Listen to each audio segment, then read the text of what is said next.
Hi everyone. So today we are going to start consumers equilibrium. In this chapter we are going to see that how consumers are people who buy goods and services for satisfaction of their wants. So we are going to see how consumers maximize their satisfaction with the limited resources they have. When I talk about resources, I'm talking about their limited income. So without a further ado, let's get started. Now we are going to talk about the consumer first of all. So a consumer is one who buys goods and services for the satisfaction of wants. So basically, a consumer is a person who purchases goods and services because he wants to satisfy his own wants. For example, if I want to eat ice cream today, I'm going to get to the ice cream shop and I'm going to ask for an ice cream and have one. Right? So here I am satisfying my want. What was the want? It was having an ice cream. So a consumer is basically a person who buys goods and services for the satisfaction of wants. The consumer is the main decision maker of the consumption pattern. So he decides how much money or how much income is to be spent on various goods and services. So he is the main decision maker. What is the objective of a consumer? It is to get maximum satisfaction from spending income on various goods and services. So he would be spending his income on various commodities, various goods, various services, but his main objective would be to get maximum satisfaction out of it. In reality, a consumer may be an individual, a group of individuals, or an institution. So consumer could be an individual, a group of individuals, or maybe an institution or a company, whatever. As resources are limited but wants are unlimited, we know that resources are scarce in relation to the unlimited wants that human beings have. So the consumer must follow certain principles to reach the highest satisfaction levels, and we are going to see these certain principles in the coming slides. Okay, so the key question here arises, how does a consumer maximize his satisfaction from consumption of goods and services? So there are basically two approaches to consumers equilibrium. Let's think of equilibrium as a state of rest or a point where the consumer is deriving maximum satisfaction and he has no tendency to change his way of existing expenditure. Right? We are going to learn about what is equilibrium. For right now, just remember that there are two approaches to study consumers equilibrium. First is the Cardinal Utility Approach and second is the Ordinal Utility Approach. So Cardinal Utility Approach, we assume the utility. What is the utility? Utility is basically the want satisfying power of a commodity. We are going to study this as well. Right? For example, if I wanted to have an ice cream, so my ice cream had that power to satisfy my want. It had that utility, right, for me.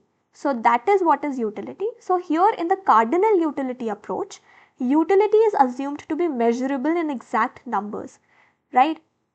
We are also going to see a term used in the Cardinal Utility Approach, which is utils.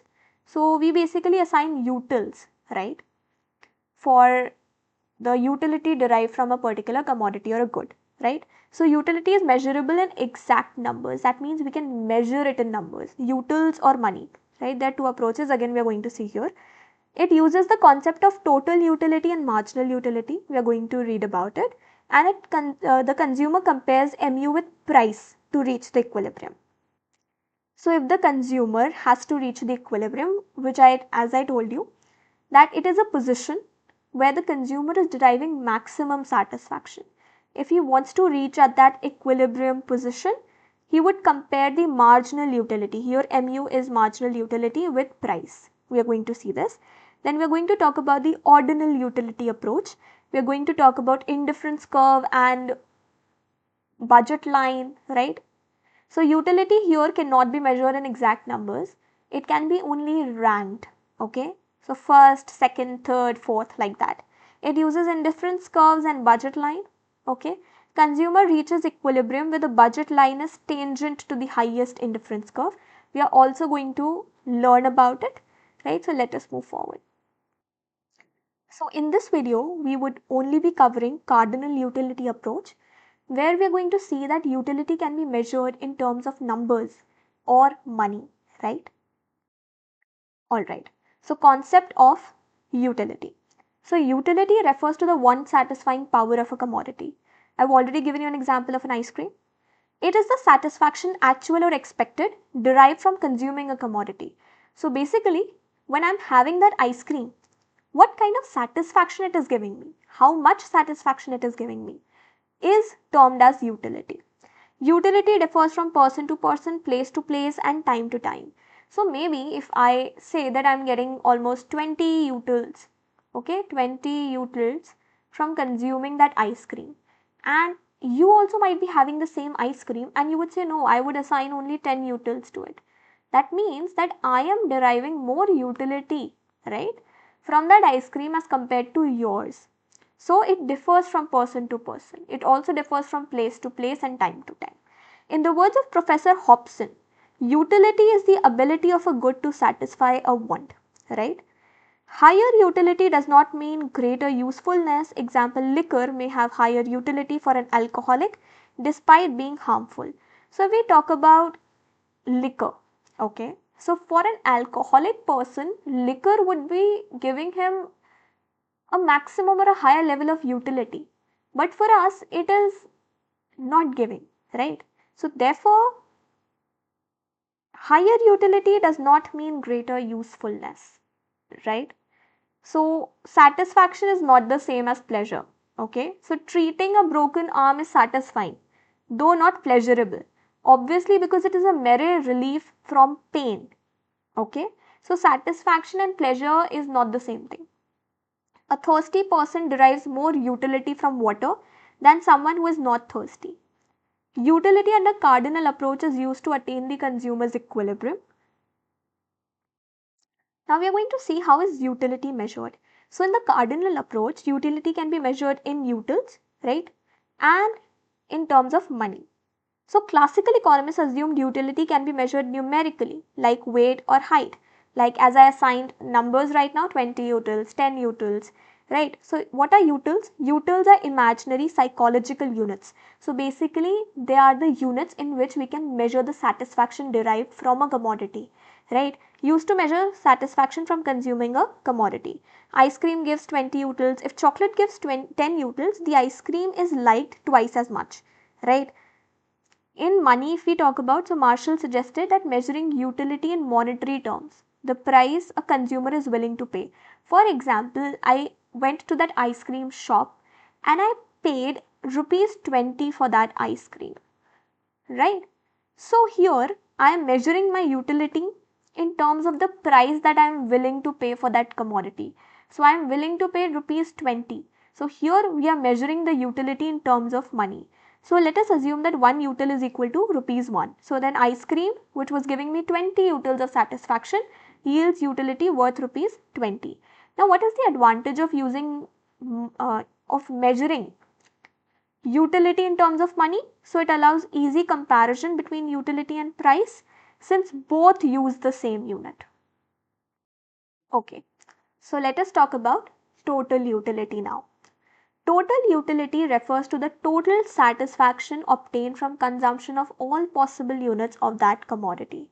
It measures total satisfaction from consuming all units of that good together. For example, I had 5 ice creams. 5. So how many ice creams did I have? 5 ice creams. The first one gave me 20. The second gave me 16 utils. Third one gave me 10 utils. And fourth one gave me 8 utils.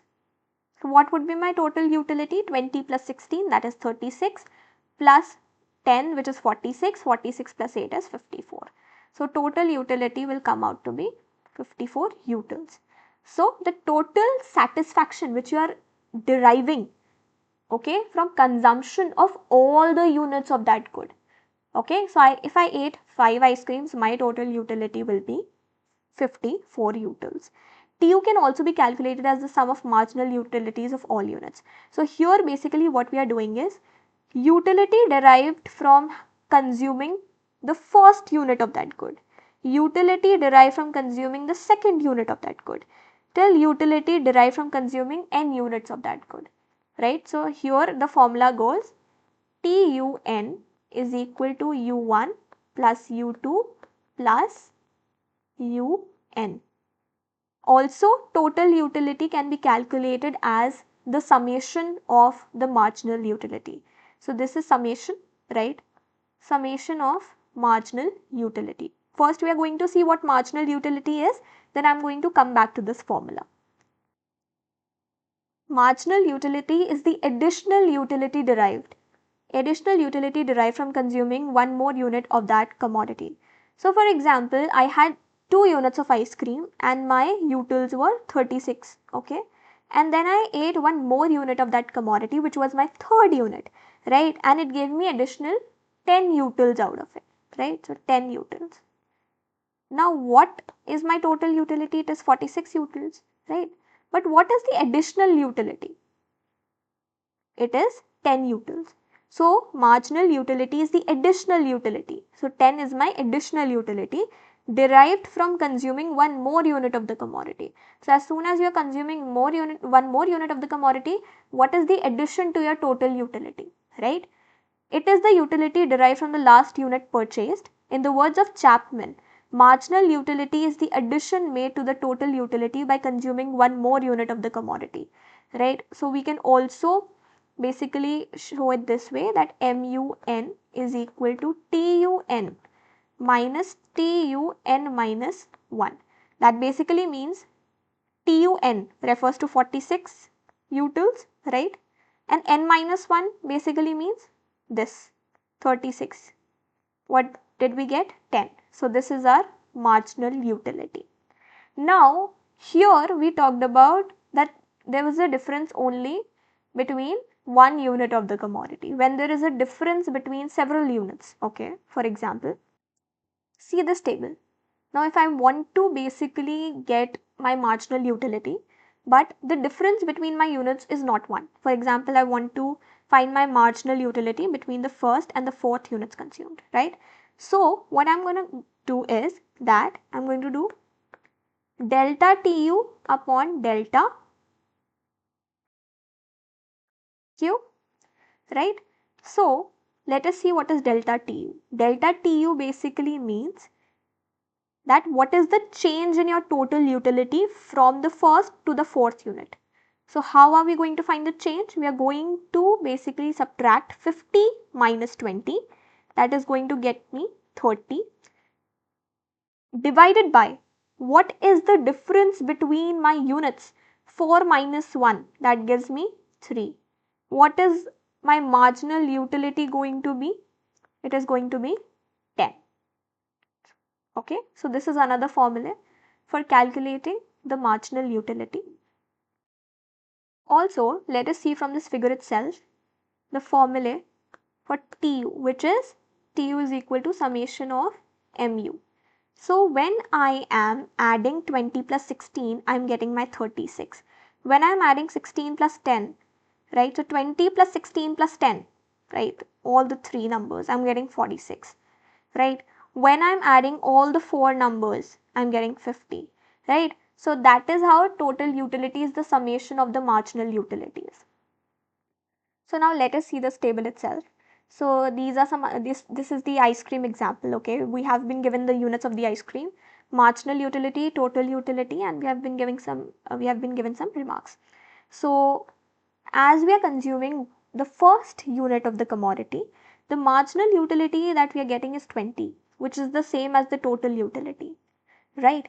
Again we see that as soon as I consume the second unit of the ice cream, my marginal utility fell by how much? By 4, right? And my total utility is increasing. So here TU is rising and MU is still positive, 16, 10, 4, okay? Till here my MU is positive and my TU is rising, okay? Now at my fifth unit of the ice cream, my marginal utility becomes 0 and there is no change in the total utility. It is the same. This is the point of satiety. Point of satiety basically means when the consumer is getting the maximum satisfaction. Okay, and beyond this, if the consumer starts consuming, his satisfaction is going to reduce. As you can see, our marginal utility becomes negative, which is also known as disutility, and the total utility falls. Earlier it was rising till 50, it reaches its maximum point and then it starts falling. Here mu is negative and Tu starts falling. This is the diagram for it. So if you see, earlier my Tu was rising. So this is the Tu, okay, and this is your mu curve. So Tu is rising here, right, till here, okay, and my mu is positive,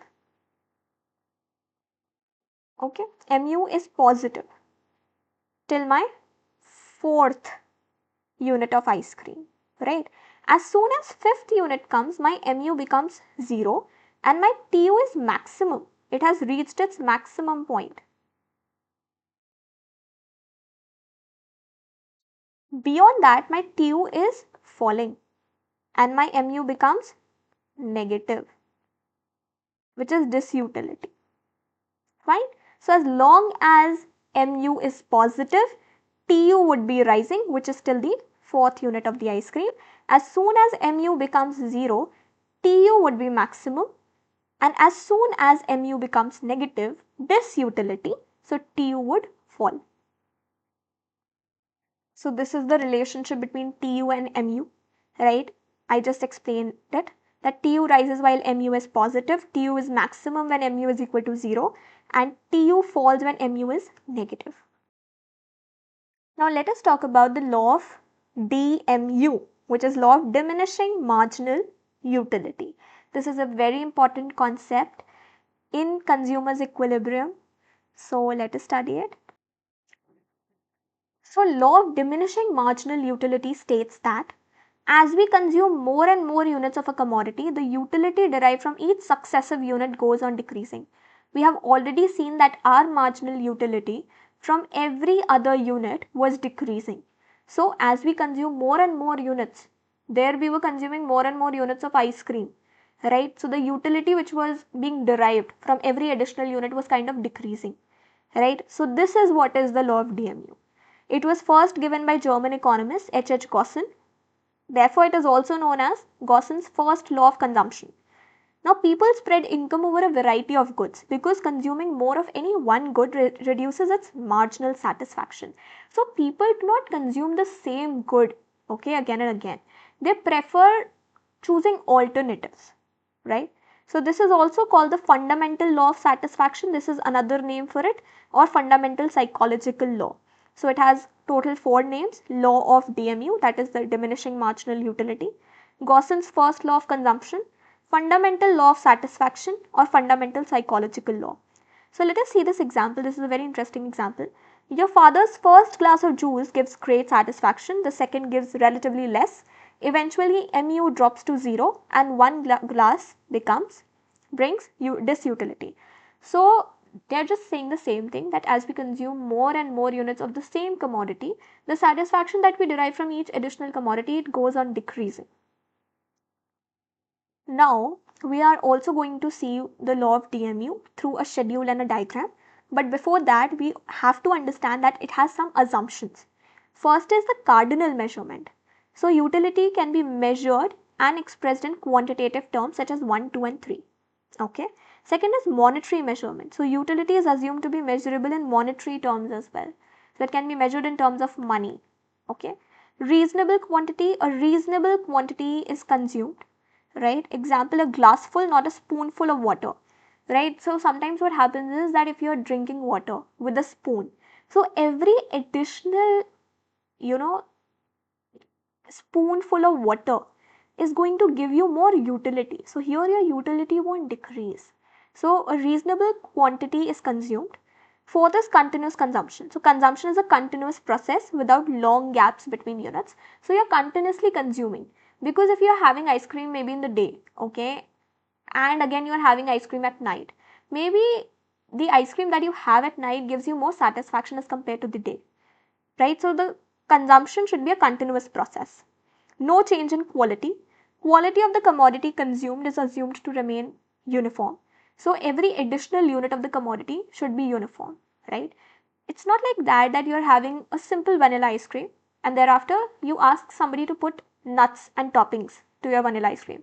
Obviously, that ice cream is going to give you more utility. So no change in quality is the fifth assumption of this law. Assumptions to the law of DMU, right? Rational consumer, if we talk about, so the consumer measures, calculates, and compares utilities to maximize satisfaction. So we also assume that the consumer is a rational person. Okay, he kind of calculates and he compares utilities of various goods and services in order to maximize his own satisfaction. Independent utilities, so MU of one commodity has no relation with the MU of the another commodity. So they are independent. Okay, MU of money is constant. Although MU of money rises as money is spent, this increase is ignored. What basically happens is that when you spend money on a good, okay, for example, I have 100 rupees and I spent 20 on my ice cream, I am left with 80 rupees, right? And those 80 rupees becomes very dearer to me and I'm very reluctant to make more purchases with it, right? So, but here we ignore the fact that the money with the consumer becomes dearer to him. Therefore, MU of money remains constant. We also assume that consumers' income and prices of goods are assumed to remain constant. So the prices of goods that the consumer buys and his income remains constant. Perfect knowledge, the consumer has perfect knowledge of the goods and the utility likely to be derived, right? The utility that he is going to get from that good and also about the goods, okay? The knowledge about the goods. So the consumer has perfect knowledge about that. Okay, so this is a schedule and this is the diagram. Let us see. So on the x-axis, we have measured the units of ice cream and on the y-axis, we have taken the marginal utility. At the first unit, the total utility is 20 and the marginal utility is also 20. So here, right? Then as we consume the second unit, our marginal utility falls to 16. Then to 10, 4, 0 and finally minus 6, right? So here the marginal utility is positive, right? Here it becomes 0 and here it becomes negative. This point is also known as the point of satiety, point of satiety. Now let us talk about what do we mean by consumer's equilibrium. So consumer's equilibrium refers to the situation when a consumer is having maximum satisfaction with limited income and has no tendency to change his existing expenditure pattern. I told you that it is that level of unit which the consumer is basically consuming, at which he is deriving maximum satisfaction with the limited resources that he has, and he does not want to change the way of his existing expenditure pattern, right? So equilibrium means a state or a position of no change, a position of rest which is giving the maximum benefit. The consumer aims to get maximum satisfaction with minimum expenditure, right? With his limited income, he wants to get the highest level of satisfaction. After reaching the equilibrium, there is no further incentive to change the quantity purchased. Once he reaches the point of maximum satisfaction, he does not want to change his way of expenditure. Okay, we are going to see consumer's equilibrium in regards to case 1 and case 2. That means one commodity and two commodities. Here the consumer spends his entire income on only one item, and here the consumer spends his entire income on the two commodities. So let us talk about the single commodity. So consumer purchasing a single commodity is at equilibrium when he buys the quantity that gives him maximum satisfaction, right? So a consumer who is spending his entire income on a single commodity, he would be at equilibrium at the point which gives him maximum satisfaction. So the number of units consumed, first it depends upon the price of the commodity. Okay, and second is the expected marginal utility from each successive unit. How much the person is expecting the utility to be from a good, and second is the price of that commodity, right? So being rational, the consumer is at equilibrium when marginal utility equals price paid. So the consumer would be at equilibrium when the marginal utility derived from the commodity X would be equal to the price paid for X. Okay. If the condition is somewhat like this, that MUX, that is the marginal utility that we are getting, is more than the price paid, right? Here the benefit is exceeding the cost. We are getting more satisfaction and we are paying less, right? So the consumer would keep buying more and more until his MU falls and it reaches to this position again. Because if marginal utility is more than the price paid, right? So the consumer is going to buy more and more units of that same commodity, and now the law of diminishing marginal utility applies here, and it would reduce, right, the marginal utility which he would be getting from additional units of the commodity, right? And if MUX is less than PX, that means cost exceeds benefits, so consumer reduces consumption until MU rises back to price, until he again reaches this condition. So he would always be at this condition. Okay, if he is at this condition, he would basically consume more, and if he is at the second condition, he would reduce his consumption. So you can see this schedule right here. This is a single commodity equilibrium, right? These are the units of X, right? This is the price paid, which is the same, right? Because we assume the prices to be fixed. Marginal utility is basically diminishing here with each successive unit. This is MU in rupee. Okay, it is the same. MUX minus PX. So can you see? MUX minus PX. That means we are subtracting marginal utility from the price paid. Okay, so 10, 6, 0, minus 6, minus 10. So here you can see that MUX is greater than PX, right? Just see, PX is 10, MUX is 20. So 20 is always 20 is greater than 10. So here the consumer would increase the consumption. See at this point 16 is again greater than 10. So the consumer would increase the consumption. Now here you can see that the price paid for the commodity is equal to the marginal utility which is expected from that commodity. So this is the equilibrium position, right? Afterwards you can see that the marginal utility is 0 and the price paid for it is 10. So here 10 is greater than 4, which that means that price is greater than the marginal utility. So the consumer would be decreasing the consumption, and similar thing is going to happen here. So the consumer is in equilibrium at 3 units of X, right? At 3 units of X, where MUX is equal to PX is equal to 10. He will not buy the 4th unit since its MU is less than the price paid. Okay, so he would be at equilibrium when he would be consuming 3 units of the commodity X. So they have basically taken the MU curve to be here, right? So this is 20, 16, right? 10.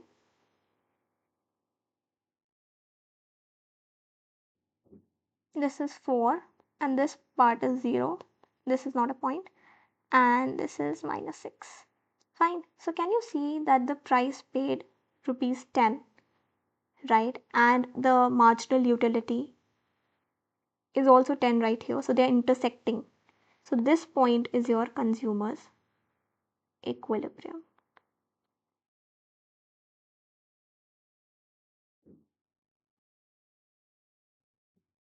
Okay. So marginal utility is expressed in utils and price is expressed in money. We know this. So to compare them, MU must be converted into money terms using the marginal utility of money. So marginal utility of money, which is MUM, is equal to marginal utility in utils, which is MUX, divided by MUM. Okay. Okay, so marginal utility in terms of money is equal to marginal utility in utils divided by marginal utility of 1 rupee.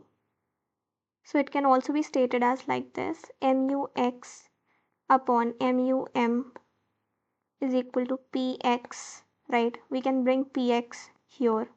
So it goes MUX upon PX is equal to MUM. Okay. If we assume MUM to be 1, so it gives us the condition MUX is equal to PX, which is our equilibrium condition. So in real life, a consumer buys more than one commodity. The law of equi-marginal utility explains optimum allocation of income among them. So there we were assuming only one commodity, that the consumer was spending his entire income on a single commodity. But when we talk about in real life and for practical purposes, we know that there are more than one commodity that a consumer consumes, right? So here the law of equi-marginal utility would explain the highest level of satisfaction which the consumer is going to obtain. It is also known as the law of substitution, law of maximum satisfaction, and Gauss's second law. According to this law, a consumer gets maximum satisfaction when the ratios of marginal utility to price, right, is equal for both the goods. Okay, and MU falls as consumption increases. So thereafter we are going to increase the consumption, our marginal utility will fall. Okay, so the condition is MUX, right, the ratio of MU to price for both the commodities should be equal, and MU falls as consumption increases. So you can see these two conditions which are required for the equilibrium in case of two commodities. Now what if the ratios are not equal? For example, if MUX upon PX is greater than MUY upon PY, so that means that the consumer gets more marginal utility per rupee from X than from Y. That means that he is basically getting more utility from commodity X and not Y. So therefore he is going to buy more of X and less of Y. This lowers the MUX. Now again, the law of diminishing marginal utility comes into play, and it is going to reduce the marginal utility which the consumer is going to derive from the consumption of the commodity X until the two ratios become equal. Similarly, if I talk about this situation, here the consumer gets more marginal utility per rupee from Y than from X. So therefore he buys more of Y and less of X. This lowers MUY and raises MUX until the two ratios become equal. Therefore again, when he is consuming more units of Y, so his utility from every additional unit of Y is going to decrease, right, until the two ratios again become equal and the consumer reaches the equilibrium position, right? So this is a necessary condition for consumer's equilibrium. So here we have the two commodities. Income, let us assume it to be rupees 5, and price of X and price of Y are equal, which is equal to rupees 1 each. So maximum of 5 units of either good, okay, can be consumed. So consumer buys the first rupee on X, can you see? So he is basically getting utility of 20. And the second rupee on Y, right, so utility comes out to be 16. Always picking the higher MU next, right? Now equilibrium can you see at 3 units of X and 2 units of Y. So 3 units of X and 2 units of Y. So this is the equilibrium position, right? Because MU of last rupee on each is 12 utils, right? So total satisfaction here would be 74 utils. How did we calculate it? 3 into 12 plus how many units of Y? 2 into 12. 36 plus 24 is, so it is going to be 60 utils. Fine. And the maximum possible from rupees 5. So 3 units of X and 2 units of Y, okay, would give us the equilibrium position. So basically these are the curves. So both MU curves slope downwards. Law of DMU applies to each good separately. MU of X reaches 12 utils at the third unit, right? And MU of Y reaches 12 utils at the second unit, right? Since both goods are priced at 1, equal MU means equal MU per rupee. The equilibrium condition, this is going to be satisfied, that MUX upon PX is equal to MUY upon py. Okay.